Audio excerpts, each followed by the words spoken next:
بسم اللہ الرحمن الرحیم۔ السلام علیکم ورحمۃ اللہ وبرکاتہ۔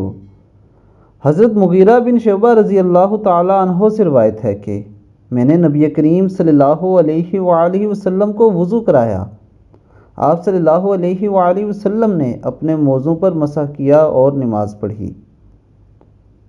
میں ایک دفعہ پھر آپ کے لیے یہ حدیث پڑھ دیتا ہوں۔ حضرت مغیرہ بن شعبہ رضی اللہ تعالی عنہ سے روایت ہے کہ میں نے نبی کریم صلی اللہ علیہ وآلہ وسلم کو وضو کروایا۔ آپ صلی اللہ علیہ وآلہ وسلم نے اپنے موزوں پر مسح کیا اور نماز پڑھی۔ دوستو، اب سردیاں آنے والی ہیں۔ ہم میں سے اکثر لوگ سردیوں میں پاؤں دھونے سے کتراتے ہیں۔ دوستو، اس کا بہترین حل یہ ہے کہ آپ حلال جانور کی چمڑی سے بنے ہوئے موزے خرید لیں اور آپ ان موزوں کے اوپر سے مسح کر کے نماز ادا کر سکتے ہیں، بشرطے کہ ان کے ساتھ کچھ غلاظت یا ایسی چیز نہ لگی ہو۔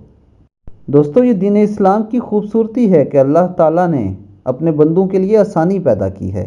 اللہ تعالیٰ ہمیں نبی اکرم صلی اللہ علیہ وآلہ وسلم کے فرمان پر عمل کرنے کی توفیق عطا فرمائے۔ السلام علیکم ورحمۃ اللہ وبرکاتہ۔